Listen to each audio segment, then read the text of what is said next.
there's a quiet moment some people know too well. When you realize you care about someone more than they will ever care about you, and instead of pulling away, something in you leans in a little closer. Not loudly, not dramatically, just enough to keep hoping. It's a strange kind of attachment, because on the surface, it looks like persistence.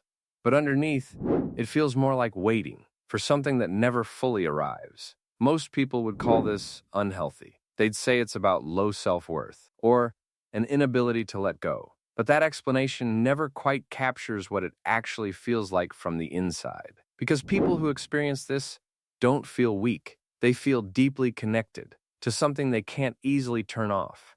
And that's where it starts to get more complicated. Because loving someone who doesn't love you back isn't just about emotion. It's about how the mind interprets connection itself. There's a pattern some psychologists have quietly noticed over time. Not everyone experiences love as something mutual. For some, love feels more like something you prove by staying, even when it's not returned, even when it's uncertain, even when it hurts a little more each time. And the strange part is, the inconsistency doesn't always push them away. Sometimes, it pulls them deeper in, because unpredictability has a powerful effect on the brain. It creates something similar to a reward loop. A small moment of attention, a message, a hint of warmth, it feels amplified, almost more meaningful than consistent affection would. This is something that even ideas from behavioral psychology and patterns discussed in work like Thinking, Fast and Slow quietly point toward. The brain doesn't always chase what's stable. It often becomes more attached to what feels uncertain. And over time, that uncertainty starts to feel like significance.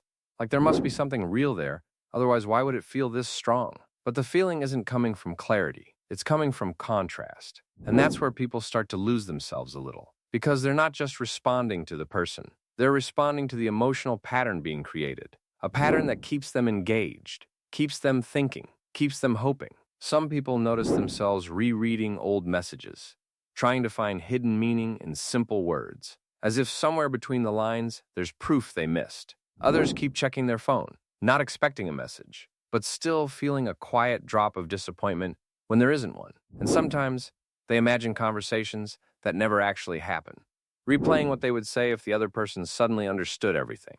These moments don't feel dramatic. They feel small, private, almost invisible to everyone else. But inside, they carry weight, because each one reinforces the connection, even without the other person being present. And over time, something subtle begins to happen. The relationship becomes less about reality and more about possibility. Not what is, but what could be. And possibility is harder to let go of than truth, because truth closes a door, but possibility keeps it slightly open, just enough to stay. This is where the experience often gets misunderstood. It's not that someone doesn't see reality, it's that their mind keeps offering an alternative version of it, a softer version, a more hopeful version. And walking away from that doesn't feel like clarity.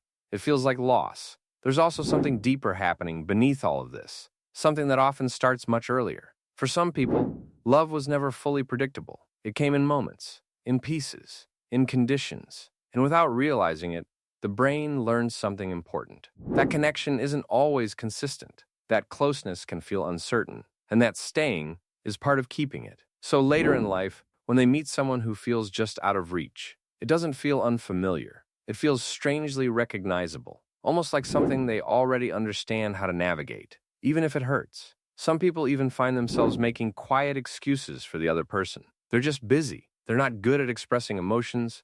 They'll come around eventually, not because they're naive, but because letting go of the explanation feels harder than holding on to it.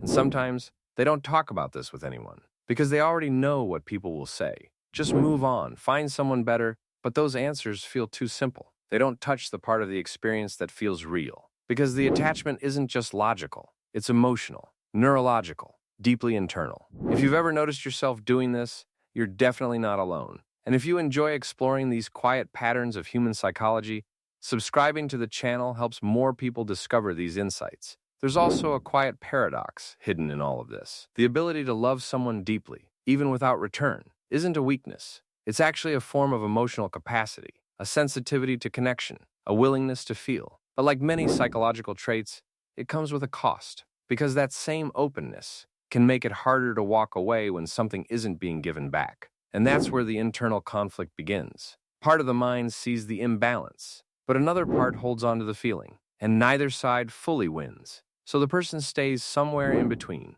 not fully connected, not fully detached, just present, waiting for clarity that rarely arrives. There's also something else people don't often talk about. Sometimes, loving someone who doesn't love you back feels safer than being loved fully, because unreturned love doesn't require vulnerability in the same way. It allows someone to feel deeply, without fully risking being seen. And that idea quietly connects to something Carl Jung once suggested, that we're often drawn not just to people, but to parts of ourselves we haven't fully understood yet. In some cases, the attachment isn't just about the other person. It's about what they represent, a feeling, a possibility, a version of connection that feels just out of reach. And that distance keeps the emotion alive. Because once something becomes real, it can also be lost. But something that never fully begins, never fully ends either. So it lingers, in thoughts, in small habits, in moments of quiet reflection.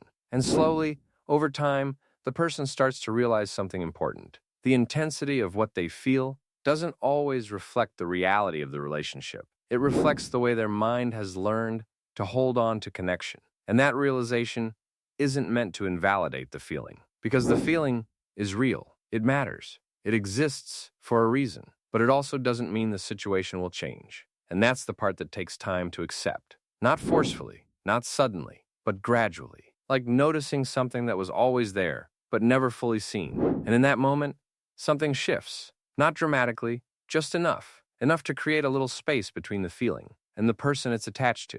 And in that space, there's something quiet, but important. The understanding that the mind wasn't wrong. It was just trying to hold on to something meaningful, in the only way it knew how. There are many quiet patterns like this hidden inside human behavior. And sometimes, the things that feel the most confusing are actually the ones that make the most sense when you look a little deeper. If this felt familiar, there may be other parts of your inner world waiting to be understood in the same quiet way.